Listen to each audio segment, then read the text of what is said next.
बच्चों, आज हम खोया हुआ आदमी का दूसरा भाग देखेंगे। हम आए थे कि खोया हुआ आदमी की आवाज बहुत ही मधुर थी। यहाँ तक हम आए हुए थे।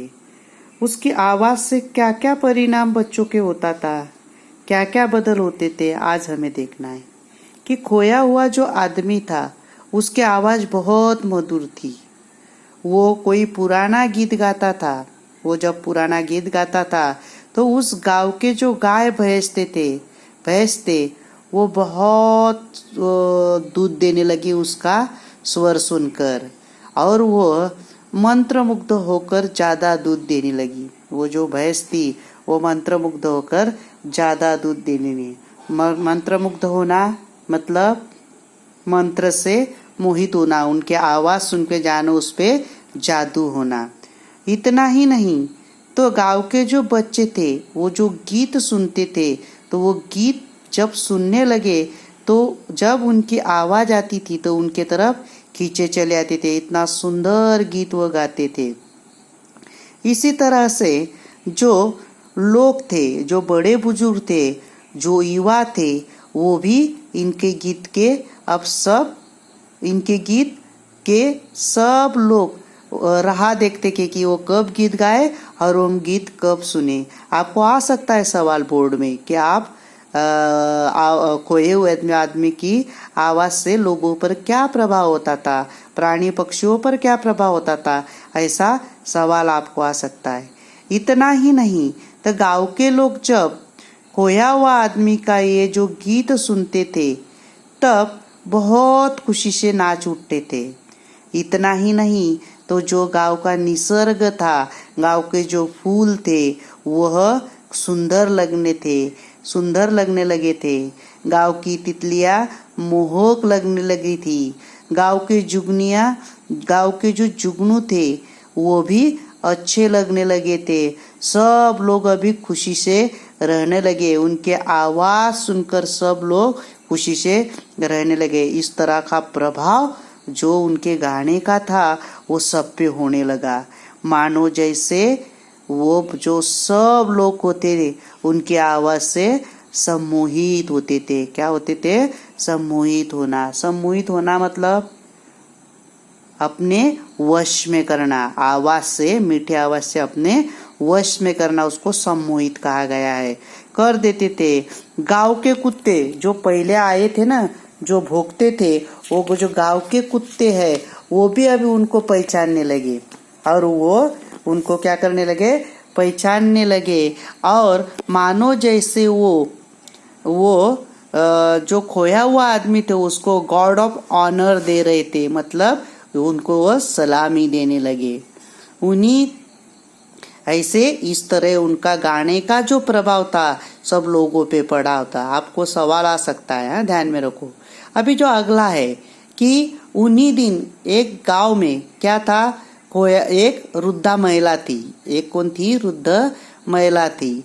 और वो जो खोया हुआ आदमी है उसे वो उसका बेटा लगने लगा। उसे क्या लगने लगा? उसका वो बेटा लगने लगा। और वो गरीब महिला जो थी वो उसको अपना बेटा मानने लगी। वो बहुत गरीब थी। वो घास काटकर, उपले थापकर, अब पेड़ पौधे की लकड़ियां इकट्ठा कर अपना जीवन चलाती थी। फिर वो खोया हुआ जो आदमी था उन्होंने भी उसको क्या माना? माँ मान के लिया। और इस तरह से खोया हुआ आदमी ने इतनी सेवा की कि जो वृद्ध महिला थी वो जीवन में आकर कैसे हो गई? उसकी सेवा से वो धन्य हो गई। वो क्या हो गई? धन्य हो गई। इस तरह से वो वृद्ध महिला की सेवा उन्होंने की। धीरे धीरे जो गांव वाले थे वो खोए हुए आदमी के गुणों के बारे में उनको पता चलने लगा।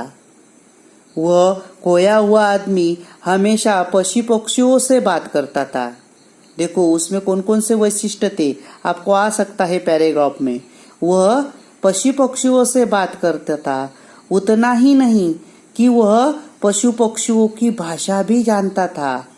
गांव में अगर आंधी आती है, तूफान आता है, चक्रवात आता है, या कोई हमला होने वाला था, किसका हमला अपने गांव पर होने वाला है, ये उसको पहले ही पता चल जाता था और वो लोगों को क्या करता था, आगाह कर देता था कि कुछ न कुछ बुरा होने वाला है। ऐसी भविष्यवाणी वो करता था और गांव के लोगों को मुसीबतों से बचाता था। गांव के लोगों को क्या करता था, मुसीबतों से बचाता था।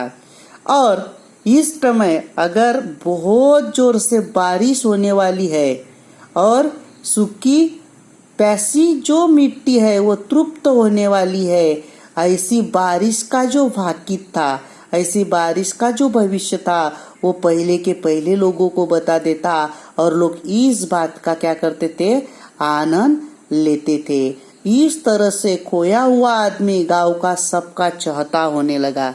इतनी बातें बताने पर तो वो चहता बनेगा ही ना, तो फिर ऐसा वो गांव के चहता बनने लगा। अभी उन्होंने गांव के किनारे पर कुछ मुसलमान लोगों का घर थे। कुछ मुसलमान लोगों के क्या थे, घर थे। वह गांव के बाहर रहते थे।